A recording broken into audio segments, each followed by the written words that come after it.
What's up, team, and welcome to another episode of Caffeine, Kilos and Kilometres as we dive back in to my journey back to men's model competition this year. Stick around if you want to see where I'm at, what progress I've made so far with my bulk, and where I'm going from here. For those of you who are new here, I did a men's model competition in 2024. Literally a week later, ran a 10K in 42 minutes, and then a month after that, a half marathon. As I drove into 2025, hit a lifetime personal best for 10K at a 41:20. Unfortunately, pulled my calf and decided it was time to get bigger and really have a big push into some hypertrophy as I grow for that next stage event the following year.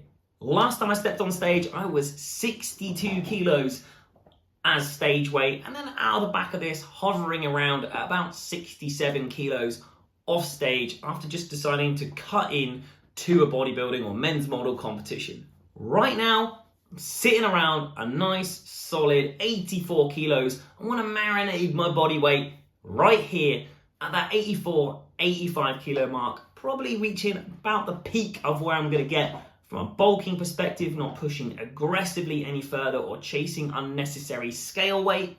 This last phase since probably March, April last year has been the first time I've ever dedicated a serious amount of time to gaining not just strength, but muscle mass. I've never done bodybuilding, never been in a position where I've chased getting bigger because I competed in weightlifting at 69 kilos and then went into endurance sports as a cyclist. So body weight was something that I didn't want to hold on to. But now doing both in that hybrid challenge of wanting to do bodybuilding, enjoy bodybuilding or men's model, which I'll be stepping on stage for, as well as that hybrid side, I want to push my fitness. I've never dedicated that time specifically to bodybuilding. So this phase of growth hasn't just been about blindly chasing scale weight. I've wanted to pack in some really good work and create some density around my body, particularly the upper body, where I've packed in most of the volume of my training. In the last block, I put a big pause on runs to be able to focus on this. So taking away running volume from like a 40-45 kilometer a week all the way down to maybe doing 5 to 10 kilometers a week was a really alien feeling and very humbling. Now I'm back to running again, feeling both 15 to 20 kilos heavier, but also wildly unfit. But I know I'm comparing it to where I was at my peak, running half marathon fitness, but also like 41 minute 10K pace. As we compare between when I was on stage or during my growth phase, I've packed on some serious amount of work and density around my upper body. Yes, I've gained a little bit of fat. I've put a lot of work into eating more food, but I've kept a decent amount of definition around the back, around the shoulders, especially around the upper back. I've kept some of my taper a little bit, but I know that further down the line, I'm going to lose this really quickly because I know that I lose weight really well. But the big difference for me is that broadness, the shape that I've built, my arms getting bigger, my chest getting bigger, my delts growing, that kind of building that big, wide shoulders, which I didn't have before. And even though I'm not going to be the biggest guy, I'm not the biggest guy, I'm 5'6", I am putting that concerted effort to gain mass for this size because it's something that I really wanted to do. And I know that I'll never be able to gain that immediately overnight, and it's probably going to take me more than one growing phase to get to the body weight that I want to get to be able to compete both on stage, but also be fit enough and light enough to be able to run a sub 40 minute 10K. Overall, I'm happy with that growth that I've gained, the thickness that I've gained, particularly around the chest and the shoulders and the arms. Definitely still some work to put in this area, and the majority of the work that I will do over this next phase as I maintain this body weight and create that density, but also then go into my cut, will still be upper body. Even though I'm putting all of this work into that upper body and I've seen some wicked growth in that upper body comparatively, I docked that volume big time in the legs, but I've still seen some crazy growth in the legs. The legs are definitely bigger. I've gone up at least one, maybe two trouser sizes, had to get fitted up to chest sizes in my waistcoat that I went to a wedding to in September.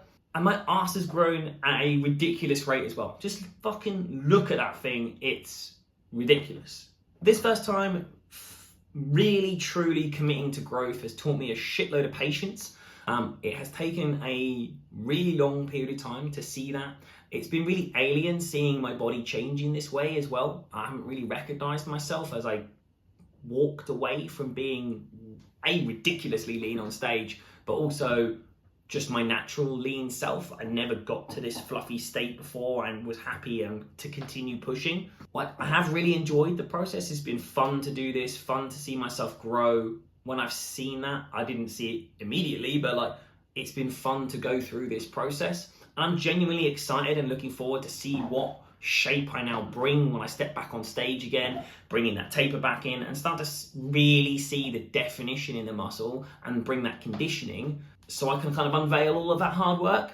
From now, and also during this cut, I'm going to phase in a little bit of running, one for my cardio as my steps, to help me with my kind of calorie control, but also because I still want to bring in that fitness side of things. I don't want it to just be about just bodybuilding or men's model. I want it to be about this fitness side, conditioning side. I want it to be about the shape that I can build, and building alongside building my own business and like running like a full-on life around it. I'm not a full-time athlete. I'm not going to be a full-time athlete. It's just something that I want to do that will be really cool to see what kind of wicked shape that I can get in and how fit I can get. This is all part of that long game. Back to stage, back to some other crazy running challenge, and maybe some strength challenges thrown in there as well. If you want to follow along for the remainder of this build, or marinating into the cut and my journey back to stage and some running chaos along the way, subscribe, follow along, and I look to see you in the next one.